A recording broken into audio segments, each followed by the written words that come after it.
El silencio en mi casa ya no era el compañero apacible que fue durante los años que siguieron a la partida de Arturo. Se había vuelto denso, pesado, un manto que absorbía los sonidos y los recuerdos, dejándome solo con el eco de mis propios pensamientos. Ese martes por la tarde, el silencio se rompió, no con un estruendo, sino con el chirrido calculado de la puerta principal y el sonido de los pasos de mi hijo, Martín, y su esposa, Valeria. Yo estaba en el salón, sentada en el viejo sillón de orejas de Arturo, con una taza de té de manzanilla enfriándose en la mesita auxiliar. La luz del atardecer se filtraba a través de las cortinas, pintando rayas doradas sobre la alfombra persa que Arturo y yo compramos en nuestro 25º aniversario. Cada objeto en esta habitación era un ancla, un fragmento de una vida construida con amor y paciencia. El reloj de pared, con su tic-tac constante y tranquilizador. La estantería de roble, abarrotada de libros con las páginas amarillentas y las esquinas dobladas. Era mi santuario, un santuario que estaban a punto de profanar. «Mamá, ¿estás aquí?», canturrió Valeria desde el vestíbulo. Su voz, siempre un par de tonos más alta de lo necesario, era como una tiza arañando una pizarra en la quietud de mi hogar. No respondí de inmediato. Cerré los ojos por un instante, buscando en mi interior la fortaleza que necesitaría para la siguiente hora. Desde hacía unas semanas, sus visitas se habían vuelto más frecuentes, siempre sin avisar, siempre envueltas en un manto de falsa preocupación que me resultaba cada vez más asfixiante. Martín entró primero. A sus 45 años, todavía tenía el cabello oscuro y espeso de su padre, pero la línea de su mandíbula se había suavizado y había una perpetua arruga de preocupación entre sus cejas que no era mía ni de Arturo. Era de él, o quizás de ella. Me dio un beso en la mejilla, un beso que se sintió frío y apresurado. «Hola, mamá, ¿cómo has estado?» «He estado bien, hijo». «Tranquila», respondí, mi voz más firme de lo que me sentía. Valeria entró detrás de él, moviéndose por mi salón como si estuviera inspeccionando una propiedad en venta. Sus ojos, afilados y calculadores, no se posaron en mí, sino en los objetos. Escanearon la colección de figuritas de porcelana, se detuvieron en una pequeña mancha de agua en la mesita de café y finalmente se fijaron en mi rincón de costura. «¿Qué tal, suegra?» «Te trajimos un poco de sopa de verduras», dijo, colocando una bolsa de plástico en el suelo. Junto a mi sillón, sobre una pequeña mesa auxiliar, descansaba el costurero de mi madre. Era una caja de madera de nogal, oscura y pulida por décadas de uso, con un cojín de terciolo rojo en la tapa para los alfileres. Dentro, los carretes de hilo estaban organizados por colores, las agujas en sus estuches de fieltro. Era el caos ordenado de una vida de remiendos y creaciones. Era el último objeto que conservaba de ella. Valeria se acercó y lo levantó con la punta de los dedos, como si estuviera sucio. Arrugó la nariz. «Suegra, ¿de verdad? Estas cosas viejas solo juntan polvo y son un peligro. Te puedes tropezar. ¿Por qué no dejas que te ayudemos a despejar un poco?» Antes de que pudiera formular una palabra, antes de que el no pudiera formarse en mis labios, ella ya se había dado la vuelta y caminaba hacia la cocina. La oí abrir el cubo de la basura. Y luego, el sonido hueco y definitivo de la madera golpeando el plástico. Me quedé helada. El aire abandonó mis pulmones. Martín me miró, una expresión de impotencia en su rostro. «Valeria solo quiere ayudar, mamá». Pero yo no oía sus excusas. Solo podía ver la imagen mental de la caja de mi madre, mi herencia, mi conexión tangible con ella, yaciendo entre los restos de café y las cáscaras de huevo. No fue el acto en sí, fue la facilidad, la presunción, la absoluta certeza de que tenían el derecho de decidir qué partes de mi vida, de mis recuerdos, merecían quedarse y cuáles debían ser desechadas. En ese instante, el silencio de mi casa se llenó de un grito que solo yo podía oír. Fue la última gota. Y supe, con una claridad aterradora, que no estaban allí para ayudarme, estaban allí para borrarme.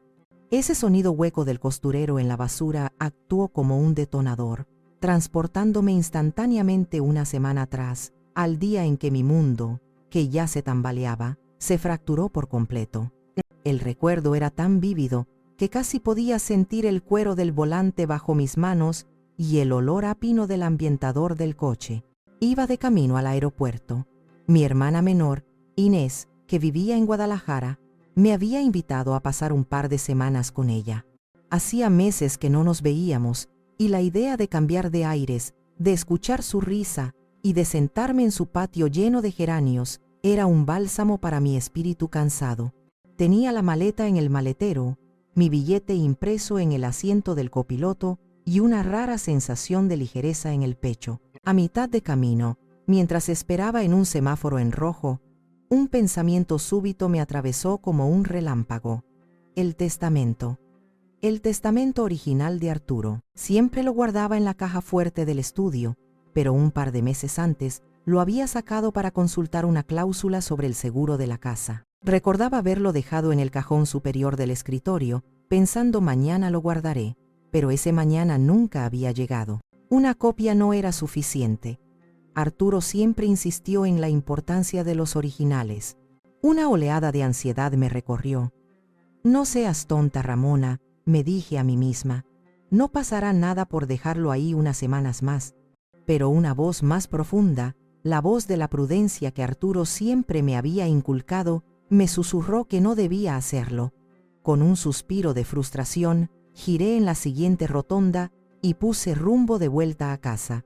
Calculé que no tardaría más de 10 minutos. Entrar y salir. Aparqué en la entrada, cogí mis llaves y me acerqué a la puerta principal. Al meter la llave en la cerradura, me di cuenta de que estaba ligeramente entornada. ¡Qué extraño! Estaba segura de haberla cerrado con llave. Empujé la puerta con suavidad. No hizo ningún ruido. El aire dentro de la casa se sentía extrañamente quieto, como si contuviera la respiración. Fue entonces cuando las oí. Voces. Venían del estudio, al final del pasillo. Eran las voces de Martín y Valeria. ¿Qué hacían aquí? No los esperaba hasta el fin de semana. Mi primer impulso fue llamarlos, anunciar mi llegada, pero algo me detuvo, el tono de sus voces. No era una charla casual, era bajo, conspirador. Me quité los zapatos y avancé por el pasillo de puntillas, sintiendo el frío de la madera bajo mis pies. Me pegué a la pared junto al arco que daba al estudio, con el corazón martillándome contra las costillas, tan fuerte que temía que pudieran oírlo. Solo necesitamos unos cuantos incidentes más, decía Valeria. Su voz era un siseo afilado. La carta del banco que perdió, su manía de contar la misma historia una y otra vez. Ayer mismo me preguntó 3 veces si había regado las petunias. Hubo una pausa. Luego, la voz de mi hijo, mi Martín. Sonaba cansado, resignado. El abogado dice que con eso y un par de testimonios de los vecinos, podemos solicitar una evaluación de capacidad. Dice que, a su edad, no es difícil demostrar un deterioro cognitivo. Sentí que el suelo desaparecía bajo mis pies. Me apoyé en la pared para no caerme, una mano sobre mi boca para ahogar un gemido. Deterioro cognitivo, evaluación de capacidad. Esas palabras rebotaban en mi cráneo, frías y clínicas, despojadas de toda humanidad. No estaban preocupados por mí. Estaban construyendo un caso en mi contra. ¿Y si se niega?, preguntó Martín. No se negará si lo hacemos bien, replicó Valeria con una confianza escalofriante. Le diremos que es por su propio bien, para protegerla. Si la convencemos de que nos dé un poder notarial general, será aún más fácil. Para cuando se dé cuenta, ya será demasiado tarde. Salí de allí como un autómata. Retrocedí por el pasillo. Me puse los zapatos sin sentir mis propios dedos. Abrí la puerta y la cerré detrás de mí con un silencio sepulcral. Me metí en el coche y me quedé allí, temblando, con las llaves todavía en la mano. El sol de la tarde brillaba, los pájaros cantaban, el mundo seguía girando como si nada. Pero dentro de mí, todo se había vuelto oscuro y gélido. La mujer que había criado a ese hombre, que había trabajado noches enteras para que él tuviera un futuro, estaba siendo catalogada, archivada, preparada para ser descartada. Y ese día, no fui a Guadalajara, no llamé a mi hermana, simplemente conduje sin rumbo, con el eco de la traición de mi único hijo resonando en el silencio del coche. sentada de nuevo en el sillón de Arturo, con la imagen del costurero profanado todavía ardiendo en mi mente, los recuerdos del pasado me inundaron, no como una suave marea de nostalgia, sino como un torrente furioso que amenazaba con ahogarme. Me vi a mí misma, 30 años más joven, con una energía que ahora me parecía sobrehumana, corriendo entre dos mundos. Mi mundo diurno era esta casa. Era el olor a café recién hecho por la mañana, los uniformes escolares planchados y colgados, listos para un pequeño Martín de dientes de leche y rodillas perpetuamente raspadas. Era ayudarle con sus deberes de matemáticas, explicándole las fracciones con trozos de manzana en la mesa de la cocina.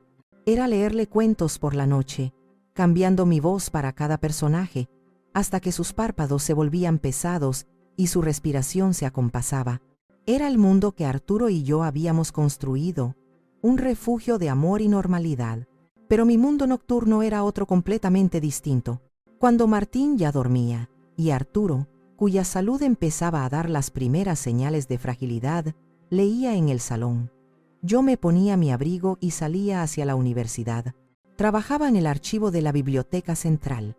Era un lugar silencioso, casi sagrado, un laberinto de estanterías metálicas que olía a polvo, a papel viejo y a tinta. Mi trabajo consistía en catalogar, clasificar y preservar documentos, tesis doctorales, manuscritos antiguos, correspondencia de académicos fallecidos. Amaba ese trabajo por su orden, por su lógica, pero no lo hacía por amor al arte, lo hacía por Martín. Su educación era nuestra prioridad absoluta. Queríamos que tuviera las oportunidades que nosotros nunca tuvimos. Y la carrera de administración de empresas en una universidad privada era cara. El sueldo de Arturo como ingeniero en el ayuntamiento era estable, pero no suficiente para cubrirlo todo sin ahogarnos en deudas. Así que yo acepté el turno de noche. Recuerdo las noches de invierno, caminando desde la parada del autobús hasta la biblioteca, con el viento helado cortándome la cara. Recuerdo el cansancio pegado a mis huesos, un dolor sordo en la espalda por pasar horas de pie o encorvada sobre legajos polvorientos. Mis manos, que durante el día hacían la comida y curaban heridas, por la noche se movían con destreza entre fichas y microfilmes. Mis compañeras eran dos mujeres mayores que yo, viudas ambas, que trabajaban por razones similares a las mías. Hablábamos poco, pero entre nosotras existía un entendimiento tácito, una solidaridad forjada en el silencio de las altas horas de la noche y en el sacrificio compartido. A veces, entre los documentos, encontraba pequeñas joyas. Una carta de amor de un soldado en la guerra, una primera edición olvidada de un poeta local. Esos descubrimientos eran mi recompensa secreta. Me recordaban que mi trabajo, aunque agotador, era importante. Estaba preservando historias, igual que intentaba construir una para mi hijo. Una noche, encontré un libro de ilustraciones sobre puentes y estructuras antiguas. Era precioso. Sabía que a Martín, que con 10 años estaba fascinado por cómo se construían las cosas, le encantaría. Rompí las reglas y me lo llevé a casa esa noche. A la mañana siguiente se lo mostré. Sus ojos se abrieron como platos. Pasamos toda la mañana del sábado en el suelo del salón, mirando los dibujos, mientras yo le explicaba lo que había aprendido sobre arcos de medio punto y contrafuertes. Su cara de asombro, su hambre de conocimiento. Esa era mi gasolina. Por eso, valía la pena cada noche sin dormir, cada músculo dolorido. Cuando finalmente se graduó, con honores, Arturo y yo lloramos de orgullo. En la foto de la graduación, Martín está en el centro, radiante, con su toga y su birrete. Yo estoy a un lado, con unas ojeras que el maquillaje no podía ocultar del todo, pero con una sonrisa que me llegaba al alma. Habíamos hecho nuestro trabajo. Le habíamos dado las herramientas, le habíamos dado el mundo. Ahora, mirando las rayas de sol que se desvanecían en la alfombra, me preguntaba con una amargura que me quemaba la garganta. ¿En qué momento olvidó él quién le había construido esos puentes? ¿En qué momento decidió que la arquitecta de su futuro era simplemente un edificio viejo, listo para ser demolido? El sacrificio, me di cuenta, tiene una memoria muy corta para quien lo recibe. El día que Martín nos presentó a Valeria, sentí una punzada de algo que no supe identificar. Era guapa sin duda, alta, delgada, con un cabello rubio perfectamente peinado y una sonrisa que, aunque amplia, no parecía llegar nunca a sus ojos. Hablaba con una confianza y una seguridad en sí misma que rozaban la arrogancia. Me dije a mí misma que eran celos de madre, ese miedo irracional a perder a mi único hijo. Traté de ignorarlo. Arturo, siempre más perceptivo que yo para estas cosas, fue más cauto. Es ambiciosa, me dijo esa noche en la cama, y eso no es malo, pero hay que tener cuidado. La ambición a veces no tiene escrúpulos. Yo defendí a Martín, dije que seguro que sabía lo que hacía, que estaba enamorado. Se casaron un año después, en una ceremonia lujosa que superaba con creces sus posibilidades.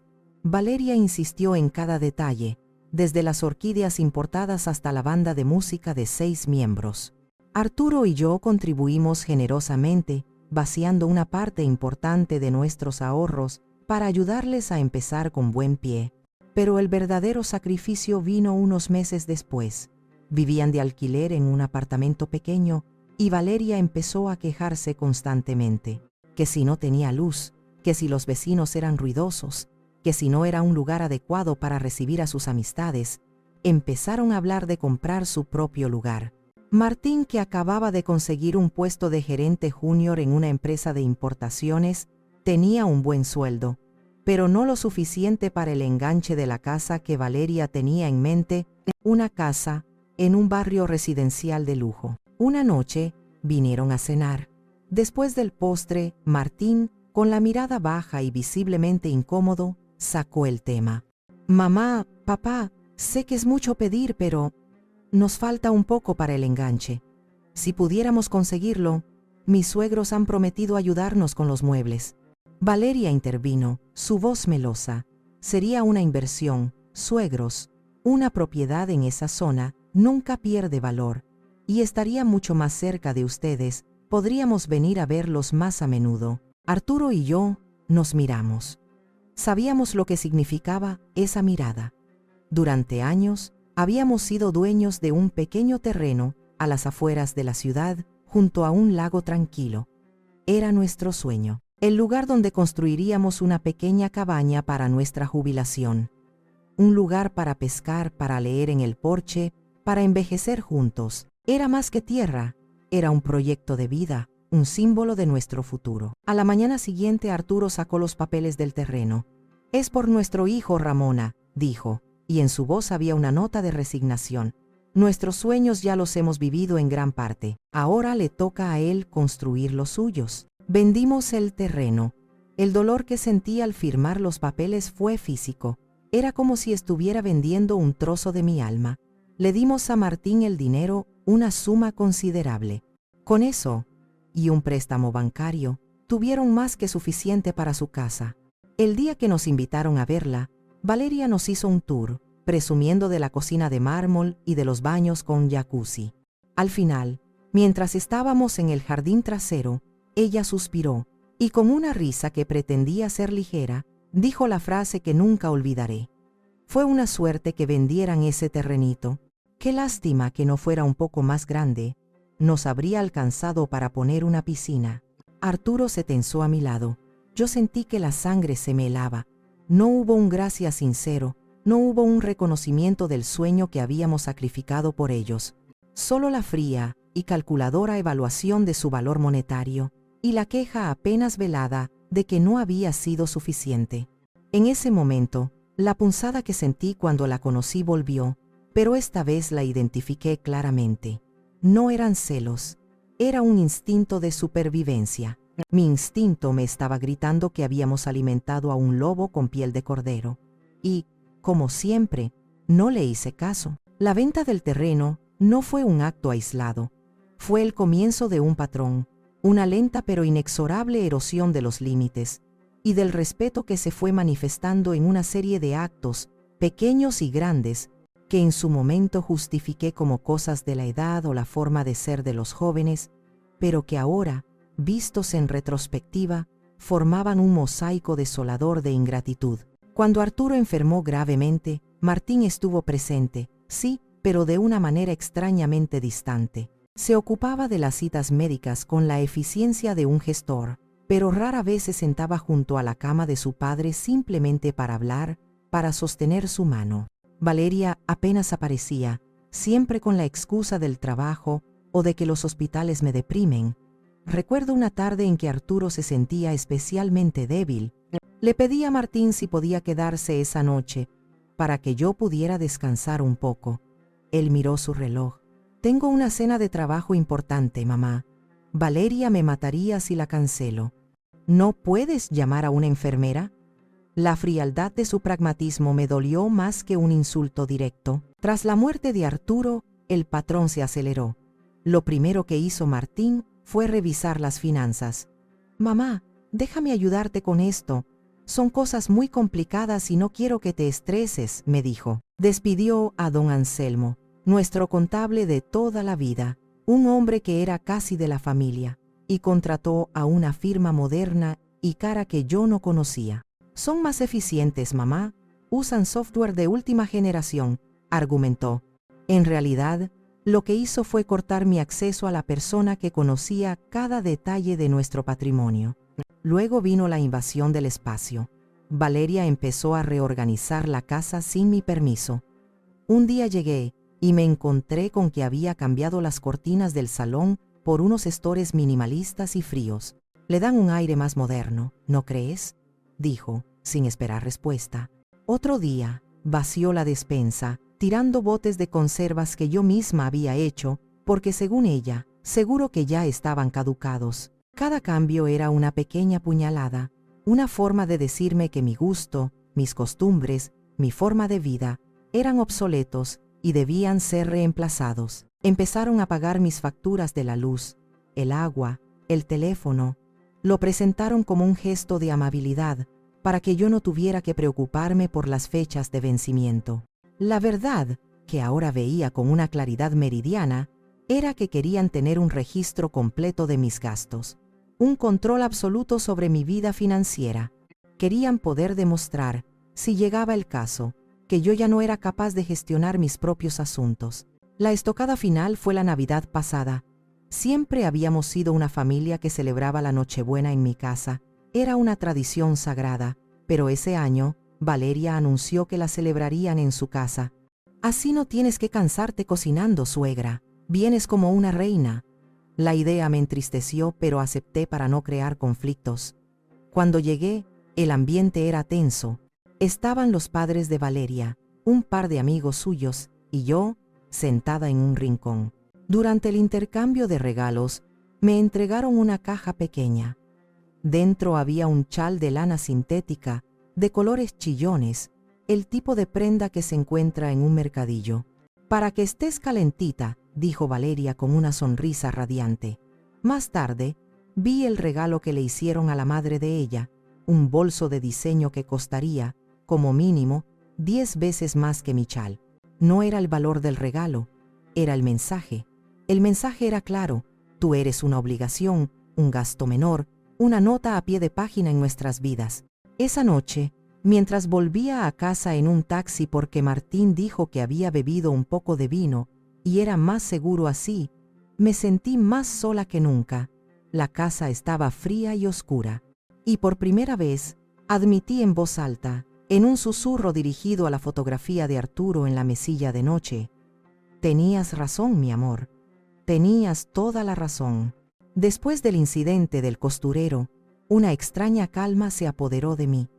El pánico inicial que sentí al oír su plan en el estudio se había transformado en una resolución fría como el acero. Si querían a una anciana senil y confundida, eso es exactamente lo que les daría. Si querían construir un caso en mi contra, yo les proporcionaría las pruebas, pero serían mis pruebas controladas por mí. Decidí jugar su juego, pero con mis propias reglas. Mi actuación comenzó al día siguiente. Dejé que el teléfono sonara varias veces antes de descolgar. Era Valeria. «Suegra, ¿estás bien? Te hemos llamado 3 veces», dijo. Su voz cargada de una preocupación tan falsa que casi podía olerla a través del auricular. «Oh, Valeria, querida, perdona», respondí. dejando que mi voz sonara un poco más débil, más temblorosa. Estaba en el jardín y no oí el teléfono. Estos oídos ya no son lo que eran. No te preocupes. Solo llamaba para decirte que Martín y yo pasaremos esta tarde a llevarte la compra. No queremos que andes cargando con bolsas pesadas. Qué amables sois, hijos. No sé qué haría sin vosotros, dije, y la bilis me subió por la garganta. Llegaron a media tarde. Yo me había preparado. Había dejado una cacerola en el fuego con un poco de agua, lo justo para que se evaporara y oliera ligeramente a quemado. Cuando entraron, corrí a la cocina con una agitación fingida. ¡Ay, Dios mío! ¡Qué cabeza la mía!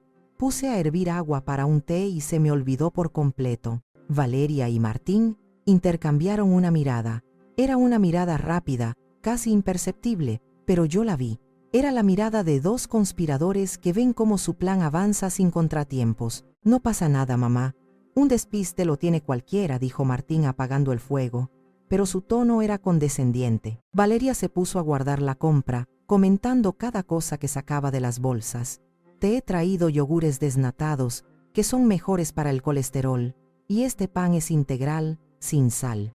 Tienes que cuidarte, suegra. Me trataba como a una niña, como a una incapaz. Asentí dócilmente a todo. Durante la siguiente hora, continué con mi papel. Dejé caer una cuchara al suelo y tardé un poco más de la cuenta en agacharme a recogerla, quejándome de la espalda. Mientras hablábamos del tiempo, interrumpí la conversación a mitad de una frase para preguntar: ¿qué día es hoy? Por cierto, pierdo la noción. La prueba definitiva llegó con mi nieta, Sofía, que vino con ellos. La niña, en su inocencia de 8 años, era un peón involuntario en su juego. Mientras me enseñaba un dibujo que había hecho en el colegio, me agaché para abrazarla y le susurré al oído: «Qué bonito, mi amor. ¿Sabes? La abuela a veces se olvida de las cosas. Si ves que me dejo el grifo abierto o la puerta sin cerrar, se lo dices a mamá, ¿vale?» Sofía asintió seriamente. Más tarde, mientras jugaba en el salón, la oí decirle a Valeria: «Mami, la abuela dice que se olvida de las cosas y que te lo cuente». Vi la sonrisa de satisfacción en el rostro de Valeria. Era una sonrisa fea, triunfante. Se agachó y le dijo a su hija: «Muy bien, mi vida. Eres una niña muy buena por cuidar de la abuela». Estaban utilizando a mi propia nieta para espiarme, para recolectar pruebas. Fue en ese momento cuando tuve que hacer un esfuerzo consciente para controlar mi cuerpo. Sentí la rabia subir por mi pecho, una oleada de calor que me llegó hasta la cara. Mis manos querían cerrarse en puños. Instintivamente, mi pulgar buscó el anillo de bodas de Arturo en mi dedo anular para girarlo, mi ancla en momentos de tormenta, pero me detuve. No podía permitirme ese gesto. Era demasiado revelador. Era mi tic, mi señal de que estaba pensando, analizando, luchando. Con un esfuerzo sobrehumano, metí las manos en los bolsillos de mi bata, apretando la tela hasta que mis nudillos dolieron. Les ofrecí una sonrisa temblorosa y ausente. «Creo que voy a echarme un rato. Estas visitas me cansan un poco», musité. «Claro, mamá. Descansa», dijo Martín, ya guiándome hacia el dormitorio como si fuera una inválida. Nosotros nos encargamos de todo. Mientras me acompañaban, oí a Valeria susurrarle: «Anótalo de la cacerola». Cerré la puerta de mi habitación y me apoyé en ella, escuchando sus voces apagadas mientras recogían y se marchaban. No sentí tristeza, no sentí miedo, sentí una furia helada. Habían subestimado a la mujer que vivía en esa casa. Pensaban que estaban tratando con una reliquia frágil. No sabían que habían despertado a la archivista, a la catalogadora, a la guardiana de la verdad. Y yo iba a archivar cada una de sus mentiras, cada una de sus traiciones, hasta tener un expediente tan sólido, tan irrefutable, que se derrumbarían bajo su peso. La actuación acababa de empezar. El fin de semana siguiente, su ofensiva continuó. El sábado por la mañana, Valeria apareció con el pretexto de ayudarme a organizar los armarios. En realidad, era una misión de reconocimiento.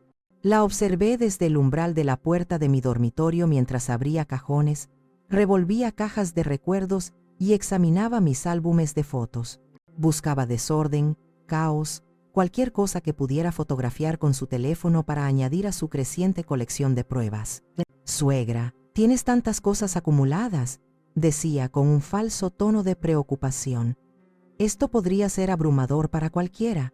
Deberíamos donar la mitad de todo esto». «Cada una de estas cosas tiene su historia, Valeria», respondí con una voz suave y nostálgica, como si estuviera rememorando el pasado en lugar de defendiendo mi territorio. Fue esa tarde cuando tomé la siguiente decisión crucial. No podía seguir confiando solo en mi memoria. Necesitaba pruebas concretas, pruebas que pudieran ser escuchadas, no solo contadas. Necesitaba sus propias palabras, sus propias voces, para usarlas en su contra.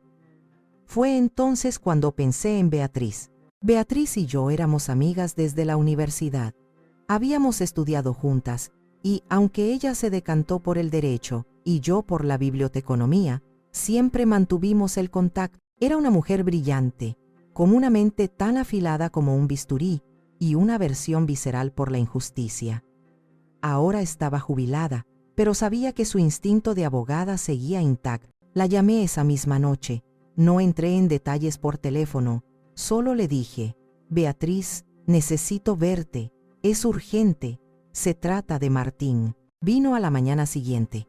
Le preparé un café y, sentadas en la mesa de la cocina, la misma mesa donde le había explicado las fracciones a Martín con trozos de manzana, le conté todo. El episodio del aeropuerto, la actuación de Martín y Valeria, el incidente del costurero. Le hablé de mi plan de fingir demencia para ganar tiempo. Beatriz me escuchó en silencio, sin interrumpirme, con sus inteligentes ojos fijos en los míos. Cuando terminé, no mostró sorpresa. Solo asintió lentamente. «Lo siento mucho, Ramona». Sabía que esa mujer no era trigo limpio desde el día que la conocí. Pero esto es cruel. Y es ilegal. Se llama coacción a una persona mayor. Se levantó y empezó a pasear por la cocina. «Tu instinto de ganar tiempo es bueno, pero necesitas más que eso. Necesitas pruebas irrefutables». Abrió su bolso, un maletín de cuero gastado que todavía olía a tribunales, y sacó un objeto pequeño, negro y rectangular. Era una grabadora digital. «No te asustes», me dijo al ver mi expresión de duda. «Es increíblemente sencilla. Solo tiene un botón. Lo deslizas para grabar, lo deslizas para parar. La calidad del sonido es excelente. La próxima vez que vengan, déjala debajo de un cojín en el sofá o en la estantería detrás de unas fotos. Hablarán libremente si creen que estás cada vez más ausente». Tomé la grabadora. Se sentía fría y pesada en mi mano, como un arma. «No sé si puedo hacer esto, Beatriz. Grabar a mi propio hijo». «No estás grabando a tu hijo», dijo ella, su voz firme y sin fisuras. «Estás grabando a la persona que está intentando robarte tu vida. Estás documentando un delito, Ramona. Por tu bien, por la memoria de Arturo. Hazlo». Asentí, mi determinación renovada por su fuerza. Tenía razón. Esto ya no era un drama familiar, era una batalla por mi supervivencia. Y acababa de recibir mi mejor arma. La oportunidad de usar la grabadora llegó antes de lo que esperaba. El martes siguiente, Martín llamó. Dijo que tenía que pasar a recoger unos documentos de su padre que necesitaba para una gestión del trabajo. Era la excusa perfecta. Coloqué la pequeña grabadora en la estantería del salón, oculta entre una foto de boda de Arturo y mía y una pequeña figura de un querubín de porcelana. El ángulo era perfecto. Apuntaba directamente al sofá donde solían sentarse. Apreté el pequeño botón y una diminuta luz roja parpadeó una vez y se apagó. El dispositivo estaba activo. Cuando llegaron, me aseguré de parecer más distraída que nunca. Llevaba la misma bata de la mañana, tenía el pelo ligeramente despeinado y estaba mirando por la ventana con la vista perdida cuando entraron. «Mamá, ¿estás bien?», preguntó Martín, acercándose con cautela. Giré la cabeza lentamente, como si saliera de un sueño. «Oh, Martín, no te había oído entrar. Estaba pensando en los rosales. Creo que este año no han florecido como antes». Martín y Valeria volvieron a intercambiar esa mirada cómplice que ya me resultaba tan familiar. Mientras Martín subía al estudio a buscar los supuestos papeles, Valeria se sentó en el sofá. justo en el campo de acción de mi pequeño espía digital. Empezó a hojear una revista que había en la mesa, pero yo sabía que me estaba observando por el rabillo del ojo. Fui a la cocina a preparar un poco de té, moviéndome con una lentitud deliberada. Dejé la puerta entreabierta, lo suficiente para poder oír. Martín bajó al cabo de unos minutos. No se sentó, se quedó de pie, paseando nerviosamente por el salón. ¿Los encontraste?, preguntó Valeria en voz baja. Sí, respondió él, su voz tensa. ¿Hablaste con el del banco? Sí. Dice que el préstamo puente vence en 60 días. Si para entonces no hemos pagado la deuda, empezarán los procedimientos. Perderemos la inversión, Martín. Todo. Silencio. Solo el sonido de Martín caminando de un lado a otro. Solo necesito más tiempo para pagar esa deuda, dijo él, su voz casi un susurro desesperado. El proyecto nuevo en la oficina, si sale bien, podría, le espetó Valeria, su susurro ahora un siseo venenoso. Estoy harta de tus podrías, el tiempo es lo que no tenemos. La confusión de tu madre es nuestra única solución real y rápida. Con el poder notarial, podemos reestructurar sus inversiones, liquidar algunos fondos, nadie se dará cuenta. Para cuando alguien quisiera mirar, la deuda estaría pagada y todo volvería a la normalidad. No es tan sencillo, Valeria. Es su dinero, el dinero de papá. Era el dinero de tu padre, y tú eres su único hijo. Es tu derecho. ¿O prefieres que les diga a mis padres que su yerno es un fracasado que está a punto de ser embargado? ¿Quieres ver esa humillación en sus caras? ¿Quieres que Sofía tenga que cambiarse de colegio? Escuchando desde la cocina, sentí una punzada de algo parecido a la compasión por Martín. Estaba atrapado. No era solo un hombre codicioso, era un hombre débil, acorralado por sus propias malas decisiones y manipulado por la ambición de su esposa. Pero la compasión se evaporó tan rápido como llegó. Su debilidad no era una excusa. Estaba eligiendo el camino fácil, el camino de la traición, en lugar de afrontar sus problemas como un hombre. Cuando volví al salón con el té, ya habían cambiado de tema, pero yo tenía lo que necesitaba. Tenía la motivación, tenía la conspiración, tenía la prueba, todo grabado en un pequeño chip de memoria, esperando el momento adecuado para salir a la luz. La grabación fue un punto de inflexión. Ya no estaba simplemente reaccionando a sus movimientos, ahora tenía una herramienta para construir mi contraofensiva. Al día siguiente, llamé a Beatriz y le hice escuchar el audio. Hubo un largo silencio al otro lado de la línea. Son peores de lo que pensaba, dijo finalmente, su voz desprovista de toda emoción. Esto es oro, Ramona, pero es solo el principio. Ahora tenemos que construir un muro legal a tu alrededor tan alto y tan sólido que no puedan ni escalarlo ni derribarlo. Durante la siguiente semana, bajo la experta dirección de Beatriz, me convertí en la archivista de mi propia vida, en la constructora de mi propia fortaleza. Mi primera tarea fue la más importante, establecer mi capacidad mental de forma irrefutable. Pedí una cita con el doctor Fuentes, mi médico de cabecera desde hacía más de 20 años. Era un hombre amable y metódico que me había visto pasar por la enfermedad de Arturo y mi posterior viudez. Cuando le expliqué, con total honestidad, la situación y por qué necesitaba una evaluación cognitiva oficial, no me juzgó. Me miró por encima de sus gafas con sus ojos cansados y sabios. Ramona, conozco su historial, dijo con calma. Sé que su memoria para los detalles clínicos es mejor que la de muchos de mis pacientes de 30 años. Pero si necesita un papel que lo diga, haremos las pruebas. Pasé la siguiente hora respondiendo preguntas, resolviendo acertijos lógicos, recordando listas de palabras y dibujando las manecillas de un reloj. Al final, el doctor Fuentes imprimió un informe detallado. Lo firmó y lo selló delante de mí. Cognitivamente sana, sin signos de deterioro ni demencia senil. Capacidad para tomar decisiones médicas y financieras completamente intacta. Me entregó el documento. Se sentía pesado en mis manos, no por el papel, sino por su significado. Era mi escudo. Mi siguiente paso fue reunir un arsenal de pruebas de mi vida cotidiana. me sumergí en mi propio archivo personal. Recopilé los extractos bancarios de los últimos 2 años, en los que había anotaciones mías en los márgenes cuestionando cargos o haciendo cálculos. Imprimí correos electrónicos que había intercambiado con mi hermana, con amigos, con la asociación de vecinos, todos demostrando una comunicación coherente y lúcida.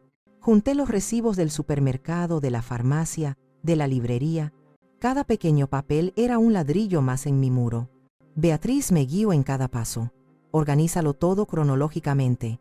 Ramona, crea carpetas separadas, médico, financiero, personal, legal, escanéalo todo. La documentación es tu mejor amiga. Me prestó un pequeño escáner portátil. Pasé 2 días enteros digitalizando cada documento. Cada archivo PDF era nombrado con una fecha y una descripción clara. Beatriz me ayudó a crear una cuenta de almacenamiento en la nube, protegida con una contraseña que solo nosotras 2 conocíamos. Ahora tienes una copia de seguridad fuera de esta casa, me explicó. Incluso, si te quitaran todos los papeles, la verdad seguiría a salvo. Mientras trabajaba, una parte de mí se sentía como una espía en mi propia vida. Era una sensación surrealista. Pero otra parte, la archivista, la bibliotecaria, se sentía completamente en su elemento. El caos de la traición y el miedo estaba siendo contenido, clasificado, ordenado. Estaba transformando mi dolor en un expediente. Durante esos días, Martín y Valeria llamaban a diario. Yo mantenía mi actuación. Les contaba que había olvidado dónde había puesto las gafas, que no encontraba el mando de la televisión. Ellos se mostraban comprensivos, cada vez más seguros de sí mismos. No tenían ni idea de que, mientras ellos recolectaban anécdotas de mi supuesta senilidad, yo estaba construyendo, documento a documento, la fortaleza legal que pronto se estrellaría contra sus planes. No sabían que la mujer a la que intentaban declarar incompetente estaba, en realidad, más lúcida y concentrada que nunca. Mientras ordenaba el estudio, desempolvando cajas que no había abierto desde la muerte de Arturo, me encontré con una caja de cartón etiquetada simplemente como varios. Dentro había una mezcla de cosas: viejos manuales de instrucciones, garantías caducadas, mapas de carreteras de viajes que hicimos hacía décadas. Estaba a punto de cerrarla cuando algo me llamó la atención. Una pequeña libreta de direcciones de cuero negro. Era la agenda personal de Arturo. La abrí. Su letra, fuerte y angulosa, llenaba las páginas. Nombres, teléfonos, direcciones. La mayoría eran contactos de trabajo o amigos que ya no estaban, pero mientras pasaba las páginas, mi dedo se detuvo en un nombre: Héctor Vargas, don Héctor. Don Héctor había sido el socio y mejor amigo de Arturo durante más de 40 años. Juntos habían fundado una pequeña empresa de ingeniería que luego vendieron para jubilarse. Era un hombre íntegro, de la vieja escuela, cuya palabra valía más que cualquier contrato. Tras la muerte de Arturo, nos habíamos distanciado un poco, no por ninguna disputa, sino por el simple peso de la vida y el dolor de que su presencia me recordara la ausencia de mi marido. No lo había visto en más de 1 año. Una idea, un impulso repentino, se apoderó de mí. Arturo confiaba en Héctor ciegamente. Si había algo, cualquier cosa que Arturo hubiera querido proteger, cualquier preocupación que hubiera tenido, Héctor lo sabría. Busqué su número y marqué con dedos temblorosos. Me respondió al segundo tono, su voz profunda y resonante. Exactamente como la recordaba: don Héctor, soy Ramona, la esposa de Arturo. Hubo un momento de silencio, y luego calidez en su voz. Ramona, qué alegría oírte. ¿Cómo estás? Estoy bien, Héctor, pero necesito pedirte un favor. ¿Podríamos vernos? Hay algo importante de lo que necesito hablar contigo. Por supuesto, Ramona, mi casa es tu casa. ¿Te parece bien mañana por la mañana? Al día siguiente, conduje hasta su casa. Me recibió con un abrazo paternal y me hizo pasar a su estudio, una habitación que olía a tabaco de pipa y a madera vieja. Nos sentamos y, sin rodeos, le conté una versión resumida de la situación, lo suficiente para que entendiera mi angustia. Él escuchó con atención, su expresión volviéndose cada vez más sombría. Cuando terminé, se quedó pensativo por un largo momento, acariciando su barba canosa. Ramona, empezó, su voz grave. Arturo era mi hermano, y te quería más que a su propia vida, pero no era ciego. Veía a Martín, veía cómo Valeria lo manejaba, se preocupaba mucho. Se levantó y fue hacia una vieja caja fuerte de hierro que tenía en una esquina. La abrió con una combinación que giró lentamente, con la familiaridad de años de uso. De dentro, sacó un sobre grueso y amarillento. Tenía mi nombre escrito con la inconfundible letra de Arturo. Me dio esto hace unos 5 años, dijo don Héctor, entregándome el sobre. Sus instrucciones fueron muy claras. Héctor, si algún día Ramona viene a verte preocupada por Martín, si alguna vez sientes que está en problemas, dale esto, ni un día antes. Mis manos temblaban tanto que apenas podía sostener el sobre. Lo abrí con cuidado. Dentro había una carta. Empecé a leer. Ramona de mi vida. Comenzaba la carta. La caligrafía de Arturo, tan familiar y querida, parecía saltar de la página. Cada trazo era un eco de su presencia, de su mano firme y segura. Las lágrimas nublaron mis ojos, pero parpadeé para ahuyentarlas. Necesitaba leer. Si estás leyendo esto, significa que mis peores temores se han hecho realidad. Sé cuánto quieres a nuestro hijo, y sé que tu amor a veces te ciega, mi amor. Yo también lo quiero, pero no soy ciego. Veo la debilidad en él, una necesidad de complacer, de buscar la aprobación, que lo hace vulnerable.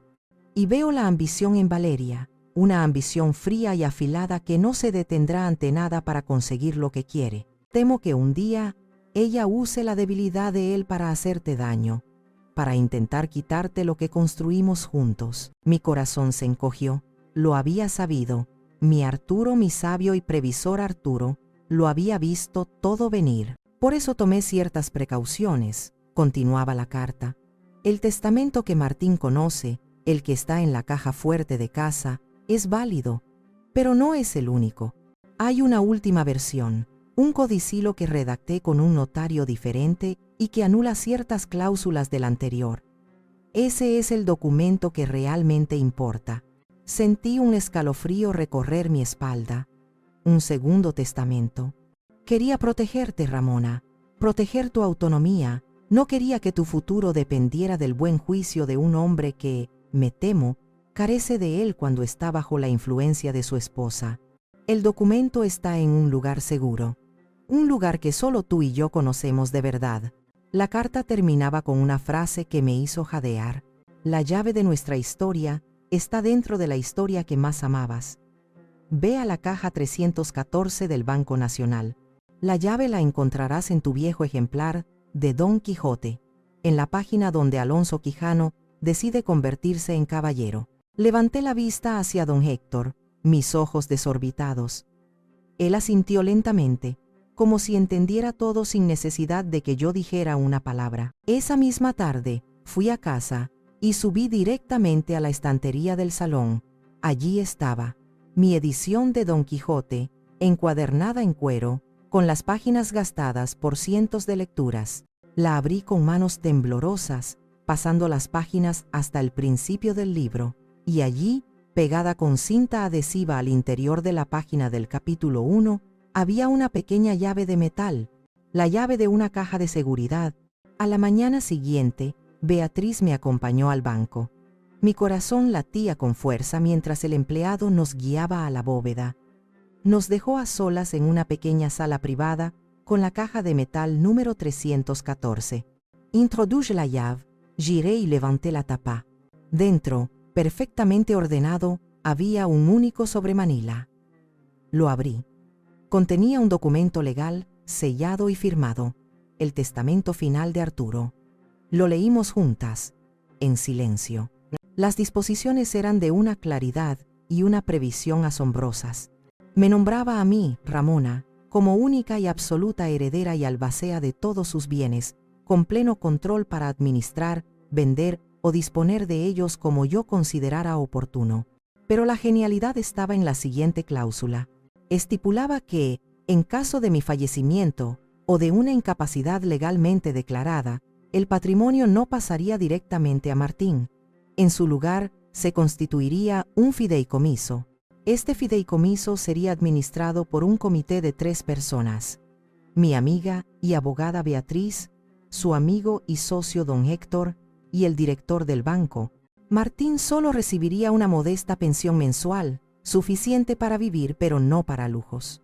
El grueso del capital se preservaría intacto hasta que su hija, mi nieta Sofía, cumpliera 25 años, momento en el que ella se convertiría en la beneficiaria principal. La cláusula final era la más devastadora. La pensión de Martín estaba condicionada a que el comité del fideicomiso determinara, anualmente, que había demostrado un cuidado y respeto filial genuino hacia mí durante mis últimos años. Beatriz dejó escapar un silbido bajo. Dios mío, Ramona, Arturo no solo te protegió, le puso a tu hijo una elección: o ser un buen hijo, o no heredar prácticamente nada. Construyó una fortaleza a tu alrededor y ni siquiera lo sabías. Sostuve el documento en mis manos. Era más que papel. Era la última carta de amor de mi marido. Era su previsión, su sabiduría, su protección extendiéndose más allá de la tumba. Era mi as bajo la manga. Era el arma con la que iba a ganar esta guerra.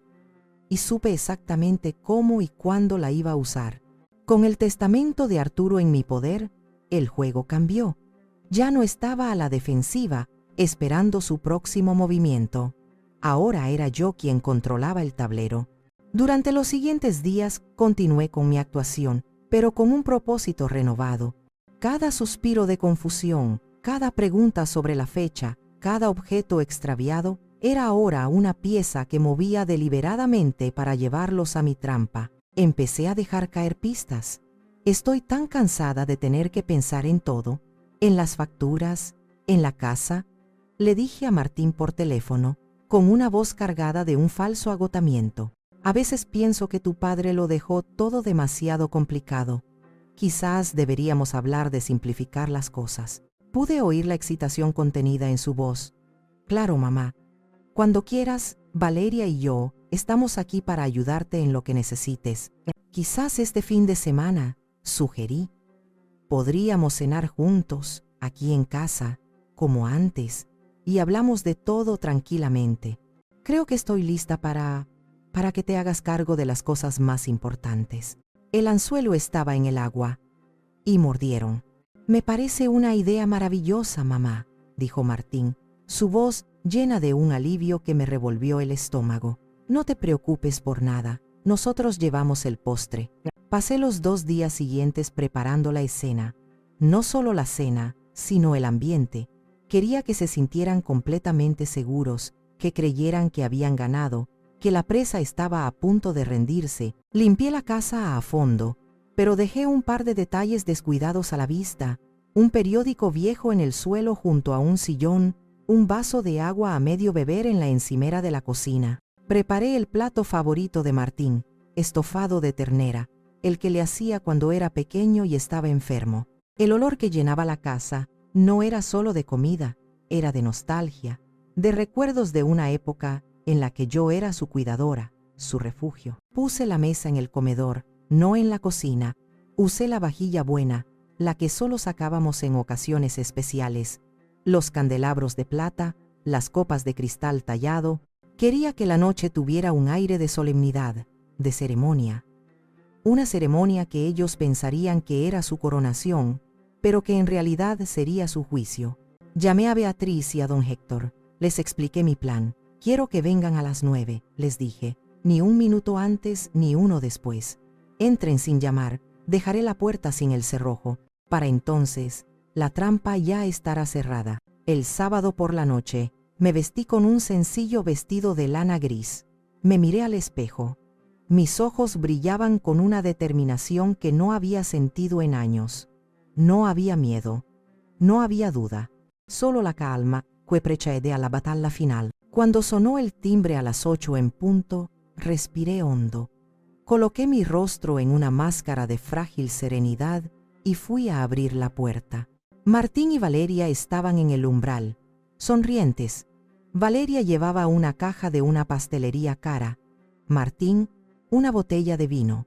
Pero no era la comida ni la bebida lo que delataba sus intenciones.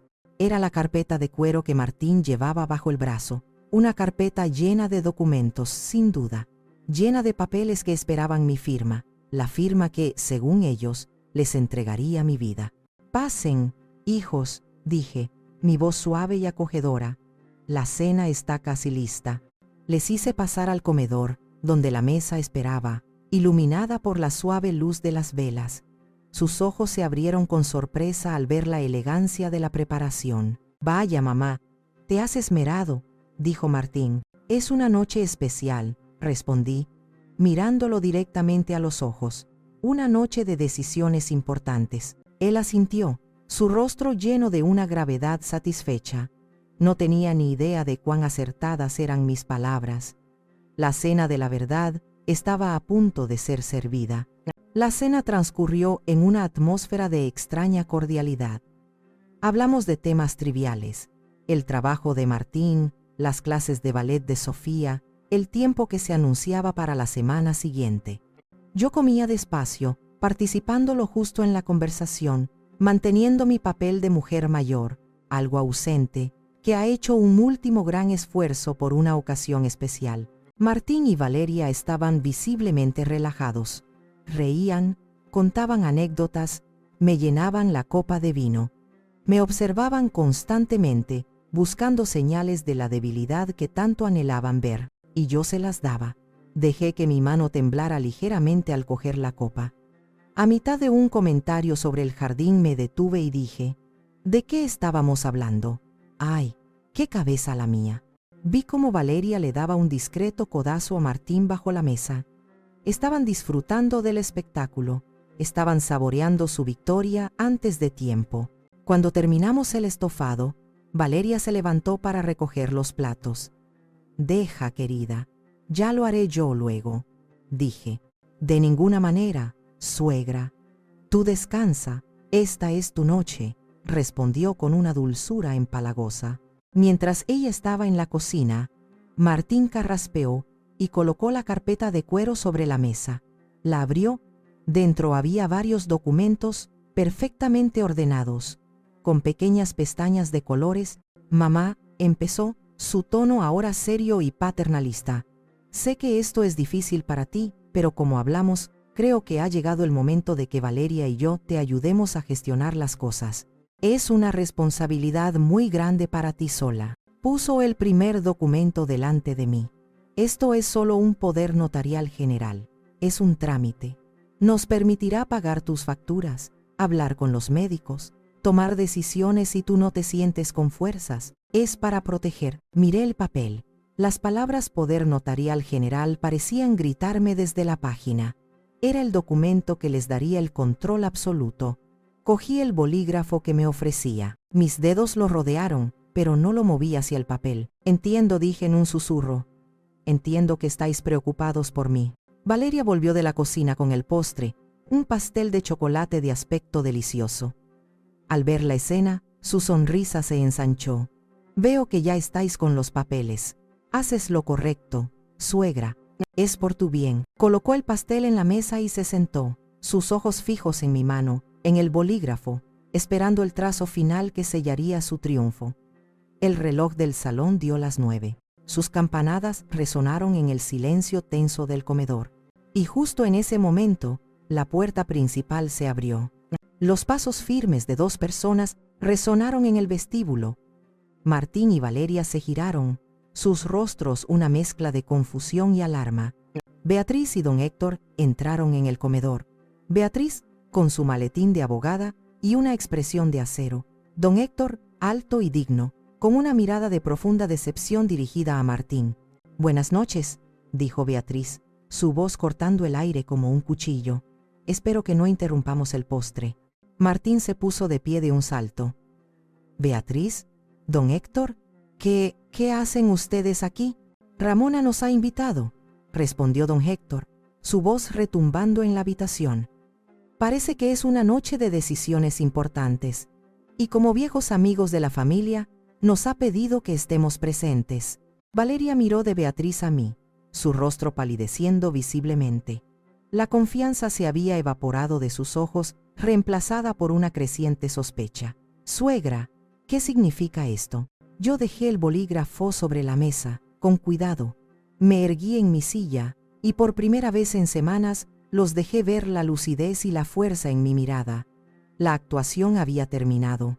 «Significa, querida Valeria», dije, mi voz clara y firme, despojada de toda fragilidad, «que antes de firmar cualquier cosa, vamos a revisar todos los documentos, incluyendo algunos que puede que no conozcáis». El cambio en mi comportamiento fue tan repentino, tan completo, que dejó a Martín y Valeria sin palabras. La mujer frágil y confundida había desaparecido, y en su lugar estaba la Ramona que no habían visto en años, la archivista, la mujer de mente ordenada y voluntad de hierro. «No entiendo, mamá», balbuceó Martín, mirando la carpeta abierta sobre la mesa, como si de repente fuera un objeto extraño. «Oh, yo creo que sí lo entiendes, hijo», dije con una calma gélida. Me giré hacia Beatriz. «Por favor, Beatriz». Mi amiga abrió su maletín y sacó una carpeta idéntica a la mía, la que contenía mi fortaleza. De ella fue sacando los documentos, uno por uno, y colocándolos sobre la mesa con la precisión de un cirujano. «Primero», dijo Beatriz, su voz de abogada resonando en el comedor, «el informe de la evaluación cognitiva completa de Ramona, realizada la semana pasada por el doctor Fuentes. Conclusión: cognitivamente sana, capacidad de decisión intacta». Puso el papel delante de Martín. Él lo miró sin verlo, su rostro cada vez más pálido. «Segundo», continuó Beatriz, «las transcripciones de varias conversaciones grabadas en esta misma casa, donde se detalla un plan para declarar a Ramona incompetente con el fin de obtener el control de su patrimonio. Se mencionan deudas de negocios y la necesidad de liquidar fondos». La cara de Valeria se descompuso, se quedó blanca como el papel. Miró la pequeña grabadora que Beatriz colocó junto a las transcripciones como si fuera una serpiente. «Y tercero, y más importante», dije yo, tomando la palabra. Me levanté, fui a la vitrina del salón y saqué el sobre que contenía el testamento final de Arturo. Volví a la mesa y lo coloqué en el centro.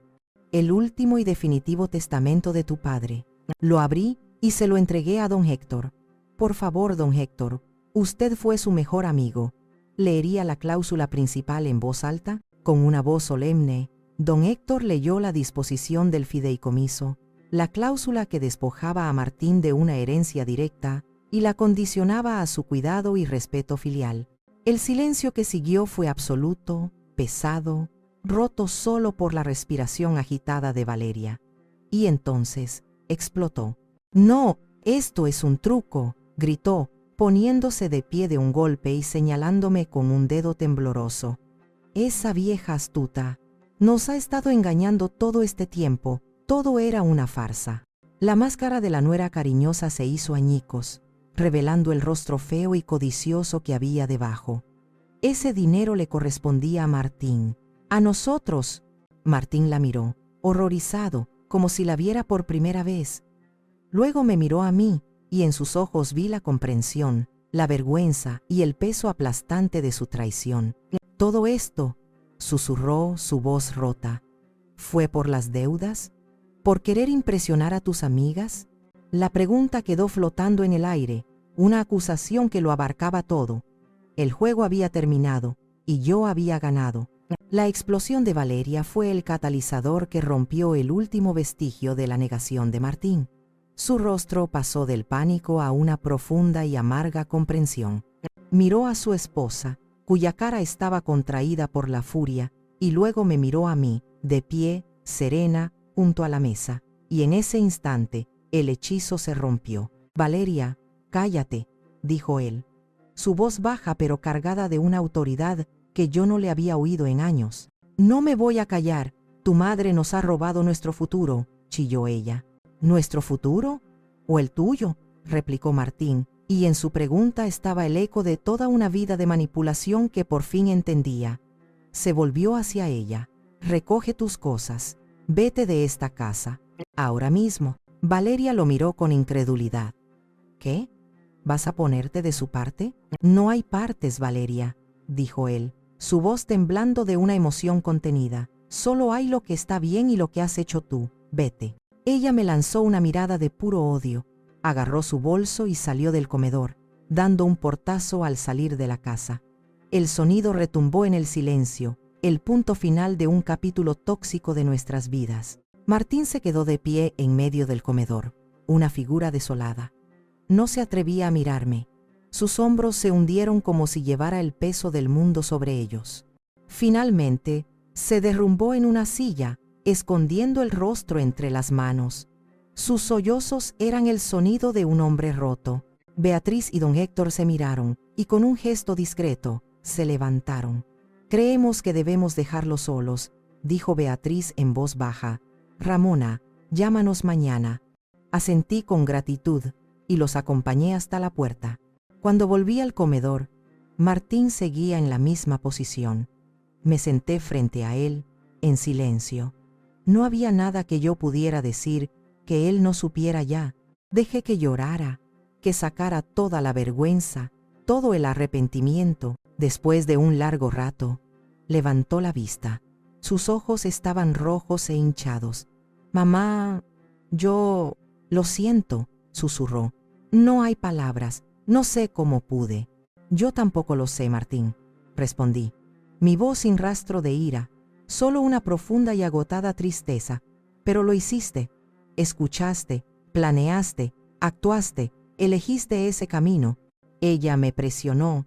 «Las deudas», empezó a decir, buscando excusas. Lo interrumpí, levantando una mano. «No, Martín, no culpes a Valeria. Ella fue la instigadora, sí, pero tú eres un hombre. Tomaste tus propias decisiones. Cada vez que venías aquí y fingías preocupación, cada vez que me tratabas como a una niña, era una elección tuya. Tienes que asumir la responsabilidad por eso». Asintió, las lágrimas corriendo de nuevo por su cara. «Lo sé, lo sé. ¿Qué puedo hacer para arreglarlo?». Lo miré, al hombre que había sido mi niño, mi orgullo. Vi el arrepentimiento genuino en sus ojos, pero también vi la debilidad que Arturo había señalado. Sabía que el perdón no podía ser un regalo fácil, tenía que ser ganado. «Arreglar esto no será rápido, Martín. La confianza es como un jarrón de porcelana. Una vez roto, aunque lo pegues, las grietas siempre estarán ahí». Hice una pausa, eligiendo mis palabras con cuidado. «Lo primero que harás será buscar ayuda profesional. Un terapeuta. Necesitas entender por qué tomaste estas decisiones, por qué te dejaste manipular. Segundo, vas a resolver tus problemas financieros por ti mismo. Sin mi dinero. Vende tu coche, reduce tus gastos, busca un segundo empleo si es necesario. Vas a aprender a valerte por ti mismo, de verdad. Y tercero, y más importante, nos daremos un tiempo. Necesitas reconstruirte como hombre, y yo necesito reconstruir mi paz. Podrás seguir viendo a Sofía, por supuesto. Ella no tiene la culpa de nada, pero tú y yo necesitaremos tiempo». No era el perdón incondicional que quizás esperaba. Era un camino, uno largo y difícil, pero era un camino. Él me miró, y en sus ojos, por primera vez en mucho tiempo, vi un destello de la fortaleza de su padre. Asintió, esta vez con resolución. «Lo haré, mamá, te lo prometo. Haré todo lo que me pides». Los meses que siguieron a esa noche fueron de una calma extraña, como la quietud que sigue a una gran tormenta. El aire en mi casa se sentía más ligero. El silencio volvió a ser mi amigo, un compañero para la reflexión, no un presagio de peligro. Martín cumplió su palabra. Se divorció de Valeria. El proceso fue amargo, pero él se mantuvo firme. Vendió su lujosa casa, saldó sus deudas y se mudó a un apartamento más modesto. Empezó a ir a terapia. Me llamaba una vez por semana, no para pedir nada, sino simplemente para contarme cómo estaba, para preguntarme cómo estaba yo. Nuestras conversaciones eran breves, a veces incómodas, pero estaban teñidas de un nuevo respeto. Estaba reconstruyendo el puente que él mismo había quemado, ladrillo a ladrillo. Traía a Sofía a verme los domingos por la tarde. Esos eran los momentos más dulces. Mi nieta no sabía nada del drama de los adultos. Para ella, La casa de la abuela seguía siendo un lugar mágico, lleno de galletas caseras y de historias fascinantes sobre los libros del abuelo Arturo. Juntas, trabajábamos en el jardín, plantando petunias y rosales. Sentir sus pequeñas manos en la tierra junto a las mías era una forma de sanación, una promesa de que la vida, a pesar de todo, continúa y florece. Beatriz y don Héctor se convirtieron en mis pilares. Cenábamos juntos al menos una vez por semana. Con ellos podía hablar abiertamente, reír, recordar a Arturo. Me ayudaron a establecer un nuevo orden en mis finanzas, creando un plan sólido y seguro que me garantizaba una independencia total por el resto de mis días. Eran mi familia elegida, un recordatorio de que los lazos del alma a veces son más fuertes que los de la sangre. Un día, mientras ordenaba el estudio, ahora verdaderamente mío, decidí emprender un nuevo proyecto. Comencé a organizar el archivo personal de Arturo, sus cartas, sus planos de ingeniería, sus diarios de viaje. Era un trabajo meticuloso, lento, que requería la misma paciencia y orden que mi antiguo trabajo en la biblioteca. Pero no era una tarea, era un diálogo con mi marido. Cada papel que tocaba, cada nota que leía, era una conversación, un recuerdo. Estaba preservando su legado, no de los estragos del tiempo, sino de la sombra de la traición que casi lo había mancillado. Encontré mi ritmo de nuevo, mi propósito. Una tarde de primavera, estaba sentada en el porche, con una taza de té y mi diario. El sol calentaba mi cara y una suave brisa mecía las hojas de los árboles. Martín acababa de dejar a Sofía y por primera vez se había quedado un rato, ayudándome a arreglar un escalón suelto del porche. Habíamos trabajado en un silencio cómodo, pasándonos las herramientas, como él y su padre solían hacer. Fue un pequeño paso, pero significativo. Abrí mi diario. Las páginas de los últimos meses estaban llenas de reflexiones, de dolor, pero también de una creciente sensación de fuerza. En una página nueva, escribí: durante años, mi mayor orgullo fue ser madre. Sacrifiqué mis noches, mis sueños, mi paz por ese título. La traición de Martín casi me destruye, no por el dinero, sino porque sentí que había fracasado en mi papel más importante. Pero he aprendido que mi valor no reside en ser la madre de alguien, reside en ser yo misma. Hoy, mi mayor paz es volver a ser Ramona, la archivista, la jardinera, la amiga, la mujer que Arturo amó. He aprendido que la dignidad no se hereda ni se regala, se defiende cada día, a veces, como descubrí, en el más absoluto silencio. Cerré el diario, miré mi jardín, vibrante de color y de vida. Escuché el canto de los pájaros y la risa lejana de los niños en la calle. Por primera vez en mucho, mucho tiempo, me sentí completa. No estaba esperando la próxima visita, ni temiendo la próxima llamada. Estaba simplemente pacíficamente siendo. Y eso, me di cuenta, era más que suficiente. Era todo.